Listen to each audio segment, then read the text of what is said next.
Do you want work-life balance? Let's talk about that. As employees, we feel as though we're subject to lots of constraints. There are rules and regulations and policies and procedures, even how much time you can take off. The fact is that you have personal agency over those parameters. Yes, you need to work, if you contract to work 40 hours a week, 40 hours a week is what you'll give. Sometimes you'll give 45. Sometimes you'll leave early because you have to run a personal errand. There's lots of variables in there. The fact is that you have power over those decisions. Hello, welcome to Power Theory. My name is Russ Ouellette. I'm an executive coach. I focus on creating successful organizations, successful teams, successful cultures, and successful leaders. My purpose is to help more people find their own power, their own agency for success. I want to tell you a story about a young professional who struggles with work-life balance. Sarah was extremely bright. She had worked her way up from administrative assistant to being the vice president of operations for this organization. Now, Sarah was having a problem with her balance. She would take work home, she would get stressed out, she would never leave the office, she was always on call, and she took pride in that. That was a really important value of hers, to be of value to the company and the value to her peers and her boss. And so she dug in and she got a lot of enjoyment from it, until she didn't. When trying to work with her and figure out what was going on, we came to the conclusion that because she didn't have the proper credentials for that position, in fact, she didn't have a bachelor's degree, which was an internal challenge that she was having with herself. No one cared. No one even knew that she didn't have a bachelor's degree. But to her, it was, she needed to make up for that. So what she did is she worked crazy hours and she was always available. Everybody loved Sarah until she started dropping out. You started seeing emotional outbursts. You started seeing frustration about tasks not getting done. What we did is we worked with her to try to own her own personal power and her own confidence. With time, she did improve. Now, what happened was she would improve for about 6 months or 8 months, and then 8 months later, she would find herself under another pile of work that everybody relied on her to do, and would even take on more responsibilities. Now, Sarah couldn't say no, and she could only say yes. To her, saying no was being uncooperative and something she couldn't do. Saying yes gave her a lot of fulfillment in that moment, and then she went back and made herself ill with too much work. The fact was, in this situation, her employer didn't want her to do that. They wanted her to be in balance. They wanted her to be in balance with her life. They wanted her to be in balance at work. They wanted her to constrain her time. They wanted her to work more efficiently. Now, the other thing about Sarah is that Sarah didn't work efficiently. If she had to do some analysis, she would overanalyze everything. She couldn't deal with ambiguity. She couldn't deal with, even though she was extremely bright and she knew the information, she knew what she needed to do, she would pour over and over-prepare for everything. That over-preparation was part of the reason she didn't have balance. My point is that Sarah was doing this to herself. And there are thousands of stories like this. Work-life balance is about you taking personal agency for your time, your commitment, and the things you do. It doesn't mean you do a shoddy job. It doesn't mean you don't work hard. It doesn't mean you don't put in the time that's required under the agreements that you made with those employers. But it does mean that you have some control over what those parameters are. So exactly what can you do? Some people divide balance up into, I spend so many hours sleeping, I spend so many hours eating, working out, going to work, spending time with the kids, and you can actually divide this out pretty specifically. I think that that's helpful for some people. That doesn't necessarily work for me. What works for me and what works for a lot of people is what I call integration. They integrate what they do in their life with their work. Our computer is always working in the background. And if I have to consciously study every single detail of every single problem all the time, I'm never going to get anything done. I'm never going to make a decision. Everything's going to be too complicated.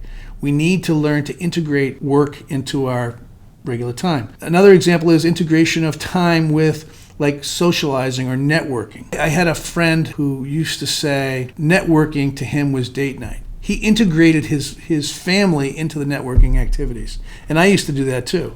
I'd bring my wife to cocktail parties for the theater company or for the Chamber of Commerce or whatever activities were going on. My wife would accompany me. Sometimes I would bring my children to those things. And I would spend time with my daughter at the same time I was at an award ceremony for Best Business of the Year. This is not unachievable. And what I found is that those working relationships outside of work or inside of work actually became my friends and actually became people that I wanted to hang out with. During the pandemic, my wife said to me, what happened? We used to go out with our friends every Thursday night.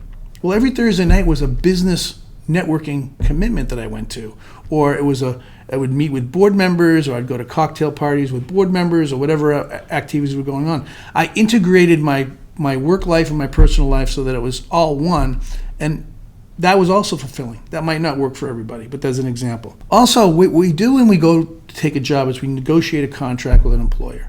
Now, we don't during the interview say, I only work so many hours, or I have boundaries and I have children to pick up. Of course you don't say that. You go to those interviews and you say, I really want to learn something new. I'm going to work hard. I'm going to be a good employee. You say those kinds of things. You get the job. And in that process, you're negotiating a contract. The contract is, I'm going to pay you so much money, and in exchange for that, we have a 40-hour work schedule or a 32-hour work schedule, whatever it is. And there might be times when we have to put a little bit more work, and certainly we have PTO and some other vacation and other things. So we make that contract. Then as soon as we get into the job, we're overwhelmed with the amount of work, learning and work that has to be done, and we start devaluing our own agency in that, and we find ourselves working too much. The work life or this work burden kind of creeps into our life, and then before we know it, we're crazy busy and we're stressed out and we're having anxiety. You negotiated a contract. The contract has parameters. You can honor that contract. So if you work at a bank and your hours are 9 to 5, work 9 to 5. I don't want you to check out completely at 5 if you're working for me. I want you to still be you'll still be thinking about stuff in the background. You're going to go to your children's softball game and you're going to meet someone there that might be a customer for the bank. This stuff is always going to be working in the background. Agency is really about having personal power, and we should not look for personal power in other people. What gives us confidence is not what someone else gives us. If the boss wants me to work 12 hours a day, that's just not right. I mean, I work 12 hours once in a while when I need to, but I expect to have some relief on the other end. But for the most part, his thought of me is not what should be motivating me and giving me power. It's the thought of myself. There's this concept of, finding your dreams and work your dreams into what you do for work. That's a little bit of a fallacy. Not all of us can follow our dreams and do exactly, in fact, one of the hardest things in coaching is actually helping people find that dream. If people don't know what they want to do, and they don't really have any aspirations for that, how are they going to come up with a dream to follow? Yes, some of us have those dreams and we follow those dreams, and sometime in your work life you'll also find that direction and you'll follow it. But for the most part, you can find that comfort and that learning and that development and that confidence with certain organizations and the people you surround yourself with. You want to find people, places, and cultures that you want to work in, not necessarily your domain. So for example, if you're an engineer, you're a good engineer. You have that credential, you have that domain knowledge. But you might find that you like working with salespeople better. You might find that you enjoy working with customers more. So it doesn't matter. You can find those people and those activities within any company you work for. So let me just tell you, when I go back to the story about me and having anxiety and being stressed out about working too much, after I journaled and I wrote down what I needed to do, I know that I was going in a direction and I didn't know what that direction was. So I committed to myself that I was going to start leaning into some different directions that were interesting but not exactly right for me. I explored going into other departments. I looked at becoming an HR executive at one time. I wrote down all the things about it, what an HR executive does, and decided that I didn't want to be an HR executive. At one time, I thought about being a college president. I went actually to a conference, the Future College Presidents of America, and when I came back from that conference, I realized there's no way that I want to be a college president. There are things that you have to explore to figure that out. I didn't quit my job while I did that. I just did it. What I also did at Raytheon is I went to my bosses and I said to them, look, I love working here, and I was starting to transition into organizational development. I'm thinking about going in this direction. And they said, you know what, Russ, that's great. We could use that. And they started me on a self-training program to learn organizational development. Now, at the time, it was kind of a new thing for the company, but I just immersed myself in it and just loved it. And everything that I learned, I was attracted to and continued to follow. While I was making that transition, I got a call from an old boss who was in finance and who I had left a few years earlier. And he called me back and he said, Russ, we have an opportunity for an executive manager in finance, and we'd like to consider you for it. Are you interested in that? And I said, well, thank you, Jim. I really appreciate it. I'd love to take that job. But listen, I have some parameters. I'm not going to be able to work 12 hours a day anymore. I want you to know that up front. I mean, I'm certainly, will do whatever I need to do, and I'll organize myself in a certain way, but I'm not going to be able to, and I think that might be your expectation, and I want you to know that I'm not going to be able to do that. And he said, no, I understand, no problem. We hung up the phone. I never heard from him again. That was a good decision. But I was negotiating my contract with him from up front.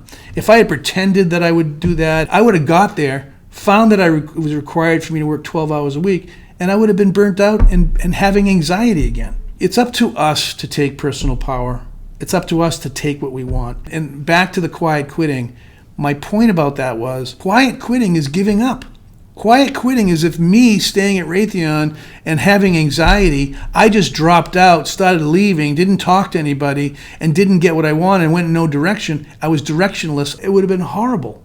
Instead, like Sarah and like myself and like lots of other people, you decide what you want to do. You take control of what you want to be. You go in that direction and become CEO of yourself through personal agency. If you like this content, hit the subscribe button. And I look forward to seeing you at the next video.